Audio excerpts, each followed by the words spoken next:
I want to present to you my friend Artak Beglaryan, former state minister, ombudsman of Artsakh, a hero in my eyes. He has paid a high price for the conflict with his body, his health, his family, and his whole life. Yet he's standing here. Welcome, Barglust. Thank you. Actually, tak is easier than Snorakaochon, Kim. Tak.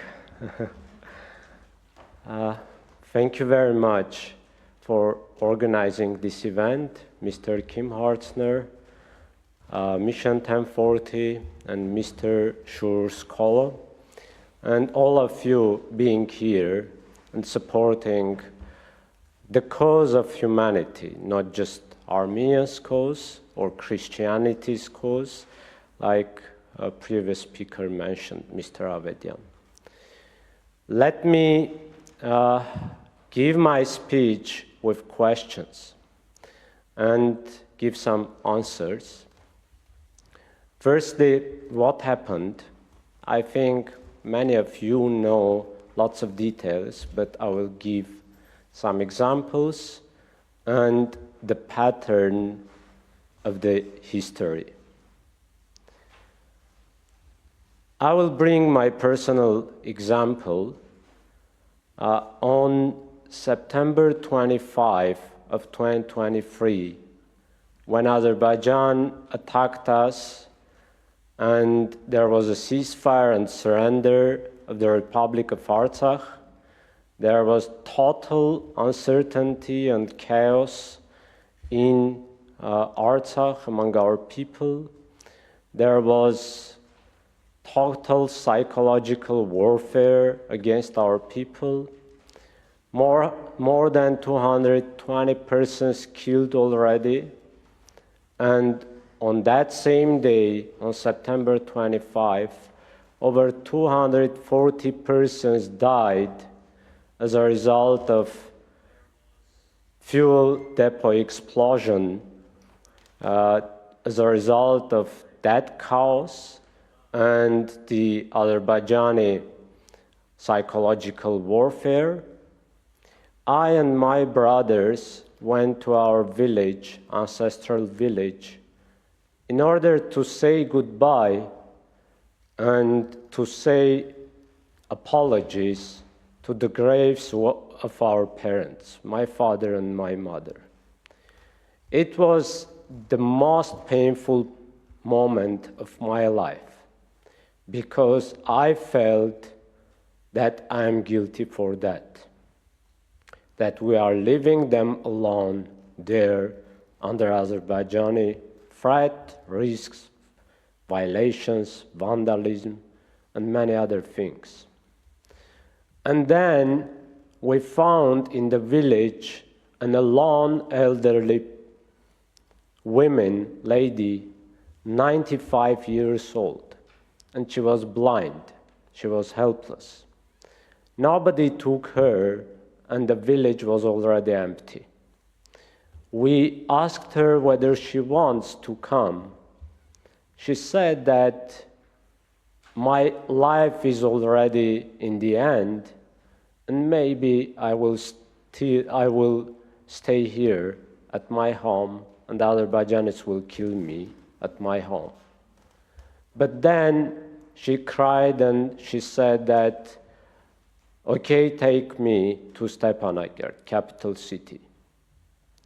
We took her in our car, and I was hugging her shoulders. And on the road, I was thinking that I and this lady maybe are much more lucky that we are blind, because we don't see lots of tragedies. We don't see whatever people are seeing.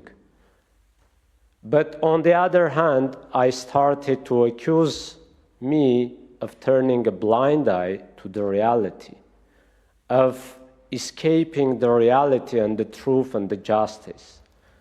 And again, I told myself that, no, you are blind and you have that responsibility to open the eyes of seeing persons.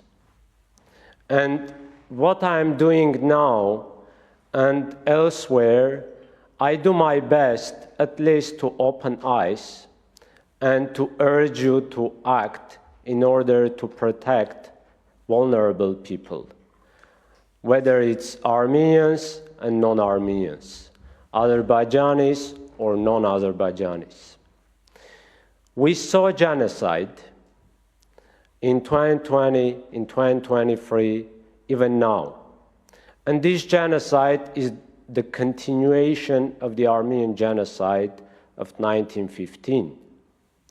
As Erdogan, after 2020 aggression, at the parade in Azerbaijan publicly stated, he said that the souls of Talat and Enver Pashas are now blessed.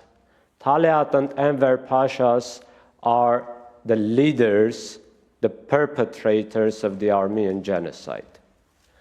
And the same methods, with some modernized ways, were used against us. Yes, there were no massive massacres, and the methods were a bit civilized, modernized.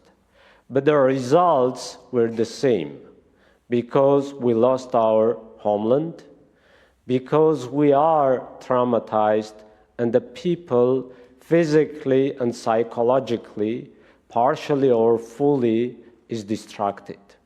This is genocide. But whatever you call, we have that reality, whether it's genocide, it's crime against humanity, it's ethnic cleansing, whatever it is. If we need to prove the genocidal intent of dictator Aliyev, there are lots of examples of that. For example, Aliyev publicly stated that he is proud that the Azerbaijani youth has grown up with hatred against Armenians.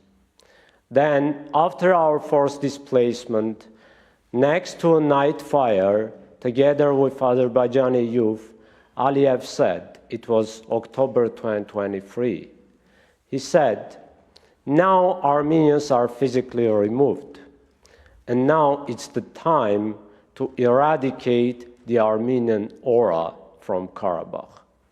What is it? It's genocidal intent. And what they are doing now, they are eradicating Armenian aura from our homeland, from our ancient homeland. They are destroying our churches. They are destroying our graves. They are destroying and appropriating our homes and apartments. They are changing the history of our churches and our cultural heritage. We have more than 400 churches in this small land. And whatever they are not destroying, they are changing the Armenian manuscripts, and they are saying that these are not Armenian. These are Albanian, these are Udi, whatever it is. And this is continuous policy. I mean, physically removing us, now they are removing psychologically us. And they are continuing this psychological warfare, not only against our cultural heritage, but also against our memory, against our identity. Manipulating the facts, using all kind of fake news in order to keep the denialism. And that's why we expect from you, first, the recognition of the facts, whether it's genocide or ethnic cleansing, but it's, in all cases, it's crime against humanity. It's crime against you. It's crime against civilized world. That's why we expect recognition, and then we expect actions. Actions to punish the perpetrators and actions to prevent new crimes. What we can do the next question. We can do many things if we speak about our context. Firstly, we expect from you to help us to release our hostages from Azerbaijani jails. There are at least 23 officially confirmed prisoners, Armenian prisoners. 16 of them are now in sham trial in Azerbaijan. 8 of them are political leaders and political prisoners. And they are being persecuted because they are Armenians, and secondly, they protected our right to self-determination. They raised our voice, and they represented our people in international community. They did nothing wrong. They just did their best to protect our rights and our freedoms. The Azerbaijani forces tried to abduct also me. They were searching for me, but I am lucky to escape their abduction. And that's why, too, I have that responsibility to do my best to release our hostages, my friends, my colleagues, my compatriots. Secondly, what we can do is to protect our cultural, religious heritage, our homes there, which is, by the way, is your responsibility also, because there is UN International Court of Justice and European Court of Human Rights rulings that Azerbaijan should not touch on our cultural heritage and on our homes and private and public property. But they are doing the opposite. And there is nothing to prevent this kind of further crimes. Third, what we can do to protect and to help Armenian Artsakh people in Armenia. We have lots of humanitarian needs, but also we have the need to protect and to keep our identity and our collective rights. What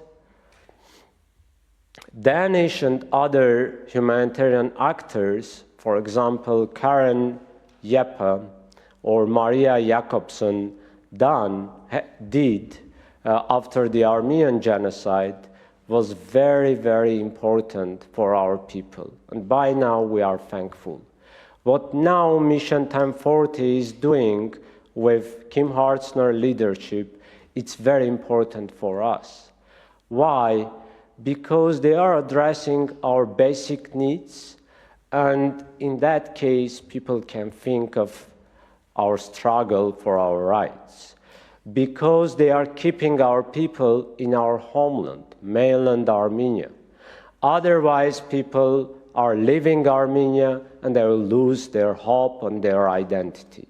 If we are based in Armenia, we will keep our hope, we will keep our identity and our struggle.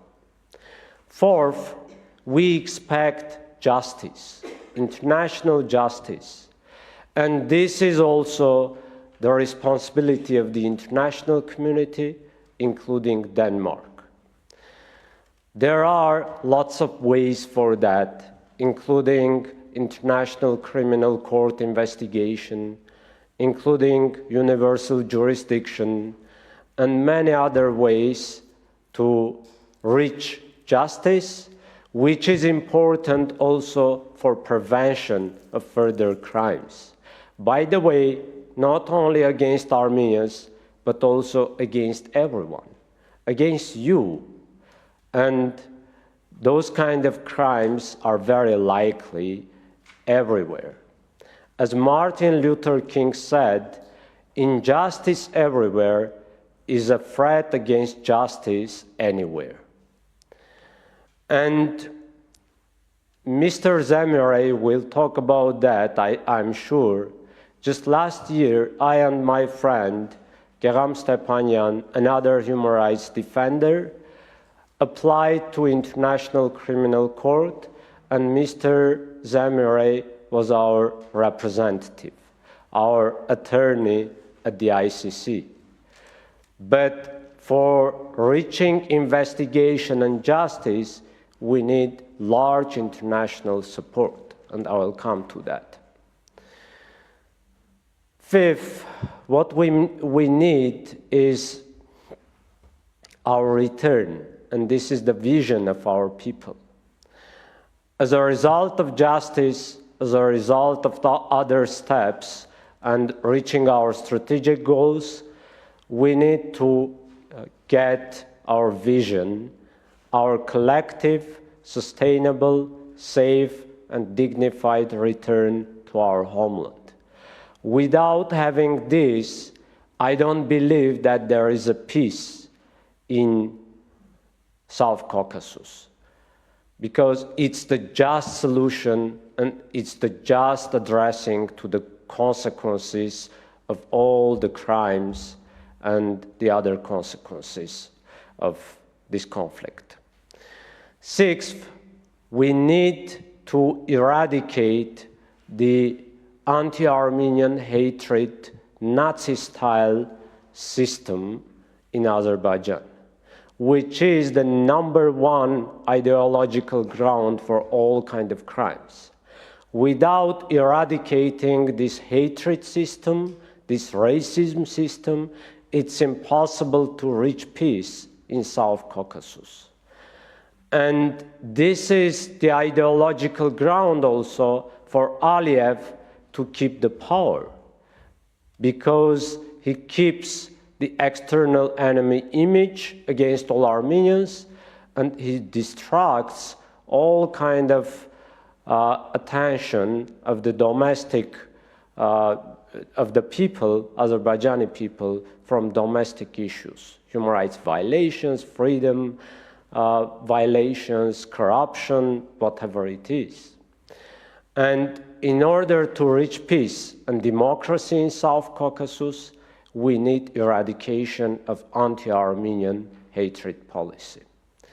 And 7, which is the most emergency situation and strategic goal for us, is to save Armenia proper. Just now, Azerbaijan preparing for war, assembling additional armament on the borderline with Armenia, and trying to use pretext to attack Armenia. Artsakh was the Sudeti land for Aliyev. Like Hitler got Sudeti land, and the European leaders thought that peace is coming. In the same way, Armenian leadership and European Western leadership thought that giving Artsakh to Azerbaijan, to Aliyev, supporting the genocide of the Artsakh people, it's the way to reach peace, because they thought that Aliyev would be satisfied with the results. And this was the expense of paying the price of our people. But now Aliyev is not satisfied, because Aliyev wants all. Aliyev wants Armenia to occupy. Aliyev doesn't speak about Armenia as Armenia and as Armenians. Aliyev says that Armenia is Western Azerbaijan. And Aliyev wants to attack Armenia and to kill Armenians further. This is the continuation of the genocide. Why? And this is the next question. Because Aliyev feels that he has not paid any price for all kinds of crimes committed against Armenians, and Aliyev is emboldened by you, mostly by Western countries. For sure, Russia also failed. Russia didn't protect us because Russia had peacekeepers. For sure, Russia supported our genocide. But you, the democratic, human rights-centric countries and European Union and the US supported Aliyev. And then you supported to greenwash our genocide with UN Climate Change Conference, COP29. And now Aliyev wants more. And this is the time to give signals, not with words, but actions, that it will be any more tolerated. What can Denmark do? This is the next and final question. I think Denmark, as a pioneer of human rights, as a pioneer for peace and universal norms worldwide, as a pioneer for justice worldwide, and as a small and weak country, as a possible target and victim of possible additional coming crimes and other violations of the international norms and law, can be leader of punishing dictator and genocide perpetrator Aliyev.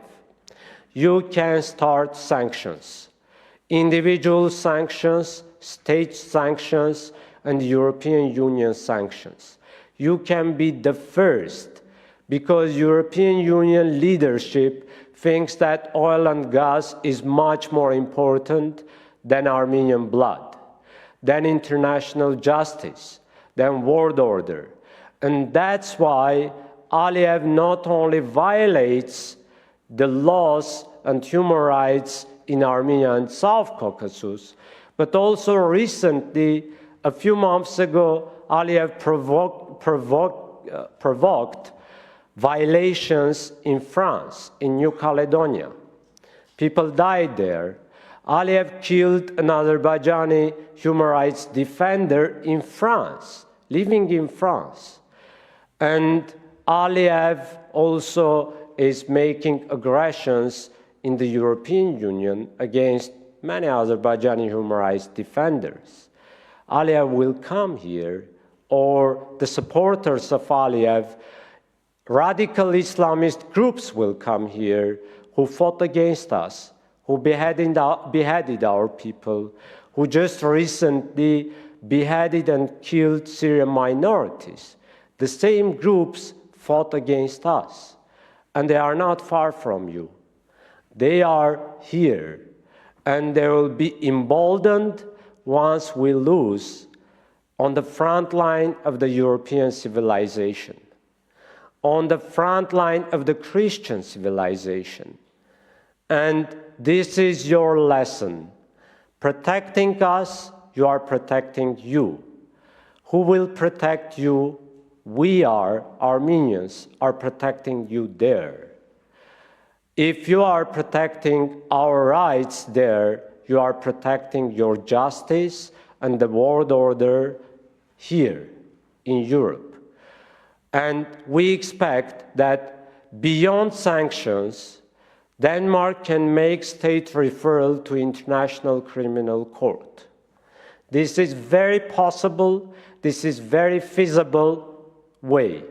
And I hope that with your support, upon your pressure, the Danish government will make that just and very important strategic decision. This is very easy. 2-3 days is enough to make that state referral. And other states will join you. And you can also support our people humanitarianly in Armenia. This is a matter of resources, but I would say the easiest and the cheapest one is state referral to ICC. And the lessons, final lessons for Denmark. We are on the same boat. We share the same values. We share the same rights. We want the same world order. We are small together. We are being targeted by dictators. We want to find defenders, but we can defend each other. And being united, protect each other in any way, we will protect the whole humanity. We will save the whole humanity, both Armenians and Danes and the other people. So let's go ahead, don't be blind, stop talking, start acting. Thank you.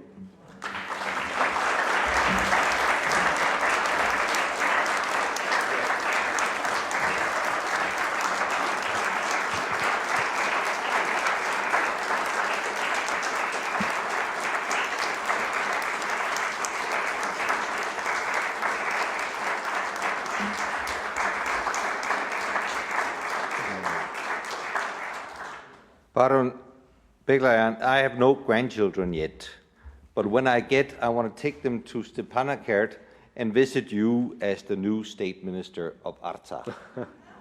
Hammertines? Sure. Hammertines? Yes. Okay. And let's agree that you will be Danish ambassador in Artsakh. Hammertines. All right.